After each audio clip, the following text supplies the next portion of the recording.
My name is Marcus Yates. For 2 years I worked the night desk at a place called the Aurelia Inn off Highway 9. The kind of stop nobody plans to make and nobody admits to remembering.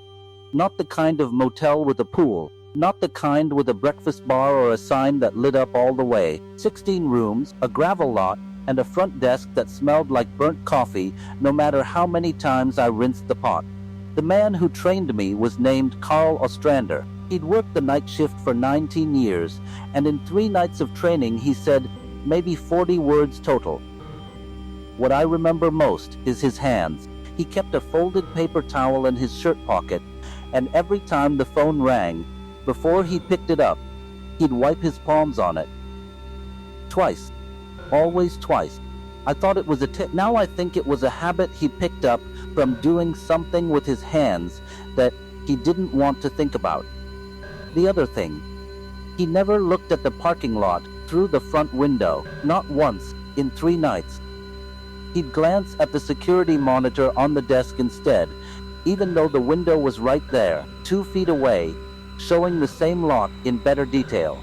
On my last training night, he opened the bottom drawer of the desk, the one that stuck, and pulled out an index card.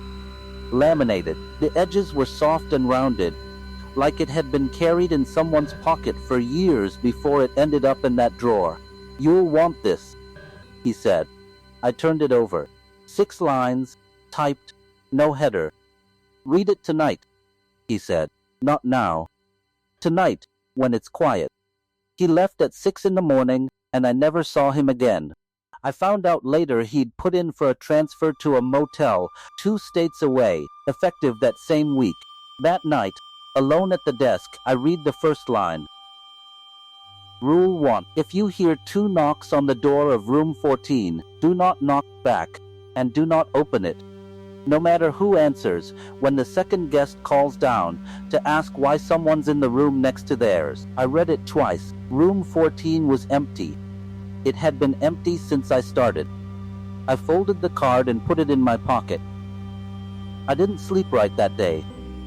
For the first few weeks, nothing happened. The job was quiet in the way these jobs are.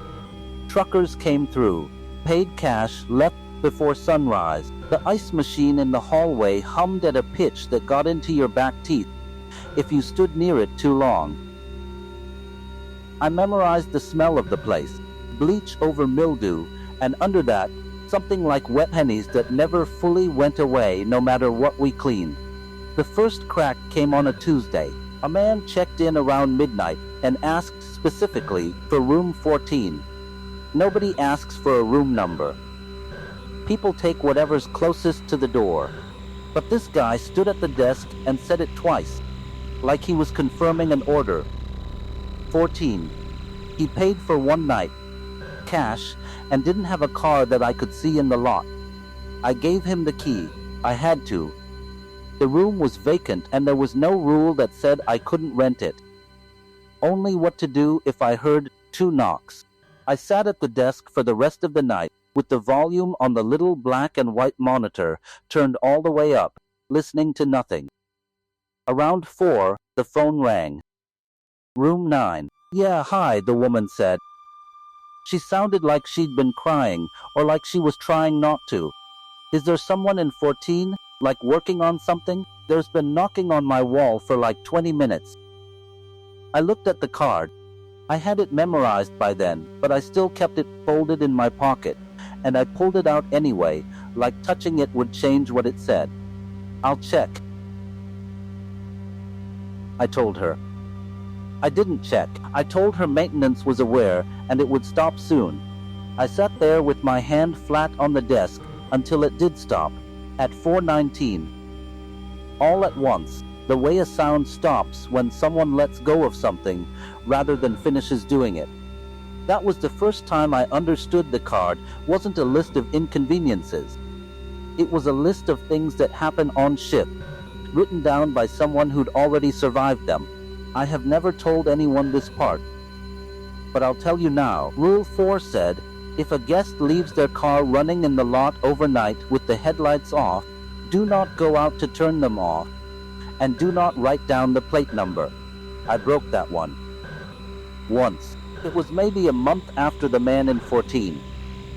A sedan sat in the lot all night. Engine running, no lights, no driver that I ever saw come in. Force of habit, I grabbed the clipboard and started writing the plate down, the way you do for every car in the lot, every night, automatic as breathing. I got through 4 characters before the engine cut off. Not sputtered. Cut off, clean, like a key turning. I put the clipboard down and didn't finish the plate. I never went out to that car. By the time the sun came up, it was gone, and there were no tire marks in the gravel where it had been parked.